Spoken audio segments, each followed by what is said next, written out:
নূহ নবীর আলাইহিস সালাম নওকা।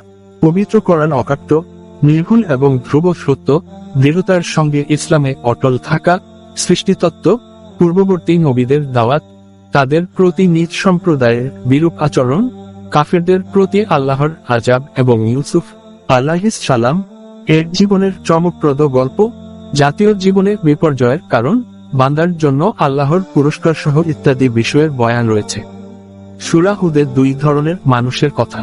সূরা হুদের 15 থেকে 24 নম্বর আয়াতে আল্লাহ তাআলা 2 ধরনের মানুষের পরিচয় তুলে ধরেছেন। এর মধ্যে অবিশ্বাসীদের জীবনের সব ব্যস্ততা, কাজকর্ম ও চেষ্টা শুধু দুনিয়াকে ঘিরে। তারা সারাক্ষণ শুধু দুনিয়ার ভাবনায় বিভোর থাকে, দুনিয়াকে প্রতিদিনই নতুন করে সাজাতে চায়। তারা আল্লাহ ও পরকাল স্মরণ করে না। অপরদিকে বিশ্ববাসীদের দুনিয়ার জন্য প্রয়োজনমতো জীবনধারণের ব্যবস্থায় কাজ করলেও তাদের চূড়ান্ত লক্ষ্য থাকে আখিরাতের প্রতি। তারা পরকাল সামনে রেখে দুনিয়া সাজায়, আল্লাহকে পেতে জীবন গড়ে। অবিশ্বাসীদের উপমা দেওয়া হয়েছে অন্ধ ও বধিরের সঙ্গে, আর বিশ্ববাসীদের উপমা দেওয়া হয়েছে চক্ষুষ্মান ও শ্রবণ শক্তি সম্পন্ন ব্যক্তির সঙ্গে। দ্বিতীয় মানব সভ্যতার সূচনা। সূরা হুদের 25 থেকে 49 নম্বর আয়াতে পৃথিবীর দ্বিতীয় মানব সভ্যতার নবী নূহ আলাইহিস সালাম এর আগমন, অবিশ্বাসীদের প্রতি তার একাত্মবাদের দাওয়াত, তাদের অস্বীকৃতি, আযাবের ভয় দেখানো, আল্লাহর আদেশে নূহ নবী আলাইহিস সালাম এর নৌকা নির্মাণ, নৌকা নিয়ে অবিশ্বাসীদের মশকরা, নৌকায় বিশ্বাসী মানুষ ও প্রতিটি সৃষ্টির জড়ায় জড়ায় আরোহণ, মহাপ্লাবনে পৃথিবী ধ্বংস ও নৌকায় আরোহীরা বেঁচে যাওয়ার বয়ান রয়েছে। একদিন বিশ্ববাসীদের নিয়ে তিনি নৌকায় উঠলেন, সঙ্গে নিলেন জরাবিশিষ্ট কিছু জীবজন্তু। পরে নেমে এল মহাপ্লাবন, জমিন বিদীর্ণ করে উঠে এল পানি, আসমান থেকে অঝোর ধারায় বর্ষিত হলো পানি, ধ্বংস হলো সবকিছু, বেঁচে গেলেন নূহ আলাইহিস সালাম ও তার সঙ্গীরা। গড়ে উঠল নতুন সমাজ, শুরু হলো দ্বিতীয় মানব সভ্যতার সূচনা।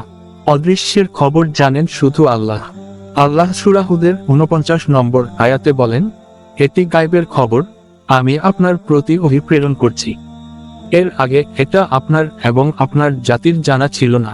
অদৃশ্যের খবর আল্লাহ ছাড়া আর কেউ জানেন না। অদৃশ্য জগৎ ও ভূপৃষ্ঠের অতি ক্ষুদ্র বিষয়েও তিনি অবগত। তিনি অবগত আছেন অণু পরমাণু সম্পর্কেও। তিনি ছাড়া পৃথিবীর কোন নবী রাসূল, ফেরেশতা, জিন, পীর মাশায়েখ আলেম কেউ অদৃশ্যের খবর জানেন না। কেউ কেউ মনে করেন নবীরা অদৃশ্যের খবর জানেন, এতে ভুল বিশ্বাস। এমন বিশ্বাসে ঈমান ভেঙে যায়। গায়েব তো ওই জ্ঞান যা কোনো মাধ্যম ছাড়া সরাসরি জানা থাকে। মাধ্যম ছাড়া কোনো কিছু সরাসরি জানা একমাত্র আল্লাহর পক্ষে সম্ভব। সৃষ্টির পক্ষে তা সম্ভব নয়। যে সূরায় আছে কোরআনের শ্রেষ্ঠ কাহিনী। পবিত্র কোরআনের 12তম সূরা ইউসুফ মক্কায় অবতীর্ণ। এই সূরার আয়াত সংখ্যা 111। এই সূরায় ইউসুফ আলাইহিস সালাম এর কাহিনী থাকায় এর নাম রাখা হয়েছে সূরা ইউসুফ। ইউসুফ আলাইহিস সালাম এর ঘটনাকে আল্লাহ নিজে আহসানুল কাসাস তথা শ্রেষ্ঠ কাহিনী আখ্যায়িত করেছেন। ইউসুফ আলাইহিস সালাম এর চমকপ্রদ কাহিনী। ইউসুফ আলাইহিস সালাম ছিলেন ইয়াকুব আলাইহিস সালাম এর সন্তান। ইয়াকুব আলাইহিস সালাম এর ছিল 12 সন্তান। ইউসুফ আলাইহিস সালাম ছিলেন অত্যন্ত সুদর্শন। বাবা তাকে বেশ ভালোবাসতেন। ইউসুফ আলাইহিস সালাম শৈশবে একটি স্বপ্ন দেখেন, যা ছিল তার নবী হওয়ার শুভবার্তা।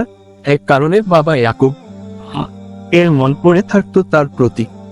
ইউসুফ আলাইহিস সালাম এর প্রতি বাবার তুমুল ভালোবাসায় অন্য ভাইয়েরা মেনে নিতে পারেননি।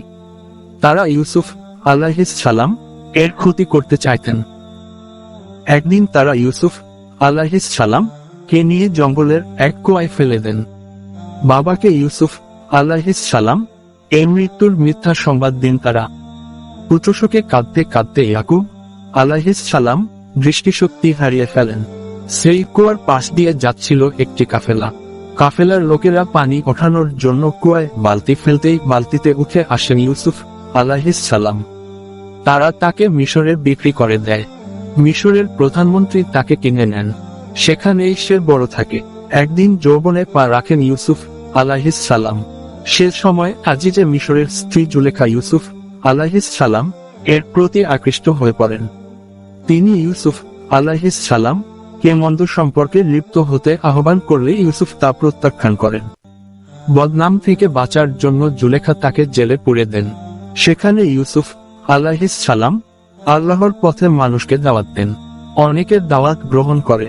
পরে বাদশাহ স্বপ্নের ব্যাখ্যা বলার কারণে তিনি বাদশাহ সুদৃষ্টি পেতে সমর্থ হন। কারাগার থেকে তার মুক্তি মেলে।